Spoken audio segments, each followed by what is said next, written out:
Hi there, it's Leah Kirk with The Oily Choice. I wanted to chat with you about rollers. So you're gonna hear me probably talk time and time again about roller blends, roller bottles. What are they? Why do I make them? First reason that I make rollers to use in my house is because you need to be diluting your essential oils. Oils are powerful, they are very concentrated, and because of their potency, you need to give them the respect that they deserve. And that means diluting them with a carrier oil.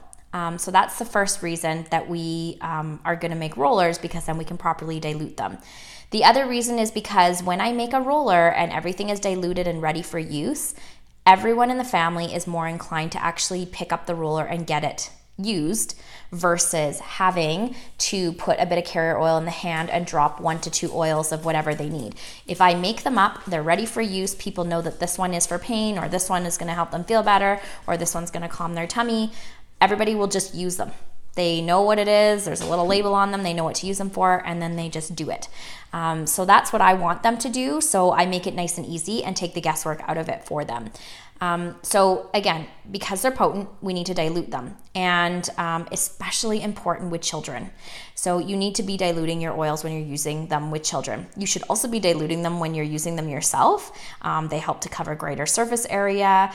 You don't then need to overuse your essential oils because if they're truly pure, they really should work with only a few drops, a couple, 1 to 2 drops. You don't need a lot of oils to be getting their results that you want from them. So again, as a reminder, what is a good carrier oil? You can use anything that you would feel good about using on your skin.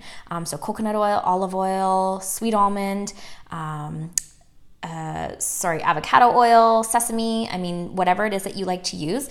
I most often use Young Living's V6 oil. It's a blend of 6 different oils. I like it. It's a really good, convenient pump. So I can pump up the bottles, the rollers. They have a refill for it. It makes things super simple for me. So that's great. But I also always have a bottle of the liquid coconut oil. If you're making a roller, it has to remain in the liquid state. So you can't use your regular coconut oil that hardens. It has to be something that will remain liquid. So fractionated coconut oil is a good option. Also good options because if I'm gifting these rollers, I want to make sure that I don't use something that, are very known for allergies, like say wheat germ oil, or if there's sweet almond oil, I don't want to gift those out in case there's allergies in the family. So I try to use things that are a little more neutral as my carrier oil. So getting on to how do we dilute them. So there's a dilution ratio. You can find them under the label for any of the Young Living bottles. So there'll be a little tab on the label that then you can peel back, and it will peel back your label and will tell you the dilution ratios. On some of the bottles, you can actually find it just right on the back as well. So those will tell you, what you should be diluting your oils. So a lot of the ratios are 1 to 4, one drop of essential oil to 4 drops of carrier oil. Sometimes they vary a little bit from there. With kids, I go, really erring on the side of caution. So you don't need to use a lot with kids. Their bodies are little. So most commonly when I'm making a roller, I go with about a quarter of a bottle. Even sometimes a little bit less usually than a quarter. So I try and fill it to essential oil to here, and then I fill all the rest with carrier oil.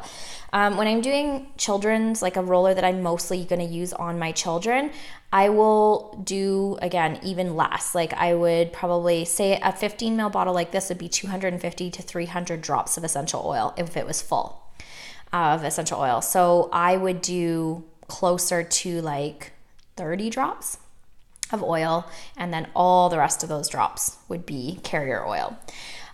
Just because, again, they're potent, they're concentrated, and little kids don't need very much essential oil. But yeah, the rule of thumb here is usually around a quarter, maybe a little bit less.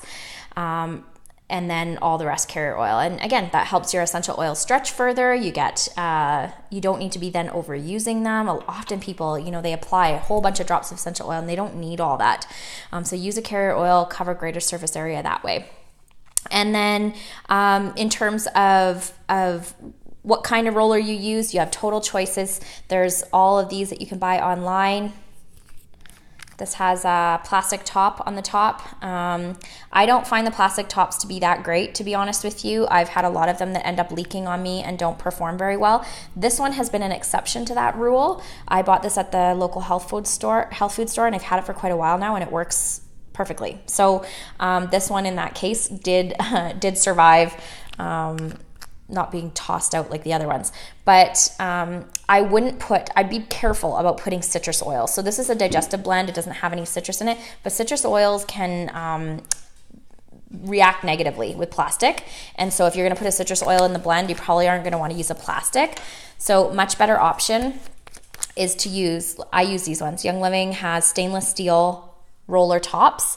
And then you can buy them in a pack. I can't remember if it's a 10 pack or a 12 pack right now, but just comes in a little package, and then you can use them on any of your existing oil bottles. So as your essential oils start to run out, you can save them. One great thing that people like to do with them is they stick the essential oil bottle into some Epsom salts, and that helps to draw out the extra oil, but also allows you to make a nice infused bath salt, so that you can have a nice bath. So kind of a double purpose there. And then, clean out the bottle, like take off the old label and stuff. And then I can stick a new label on. So whether you use like just an Avery type sticker, whether you want to get fancy and make your own, there's lots of people who are making those vinyl type stickers and stuff like that. You can find them on Etsy and anywhere on the internet. So you can buy labels like that. I just use this like label that I use for my business, and then it has a line that I can put what I've put on there. But I've used Avery labels too, just anything that'll let your family know what it is and what to use it for is kind of what I do here, so that they know why they're using that oil. And that's about it. I mean, make the oil easy to use, because your family is way more likely to use the oil when it's already ready for them. If they have to do a lot of work to try to understand what they need to put in their hand to get it onto their body, a lot of the times they're just not even going to bother. So when it's ready for use and they know that all they have to do is roll it on, then everybody is way more likely to take part, and therefore everyone's going to start to feel better overall. So that's how we make rollers, and we'll talk to you again soon.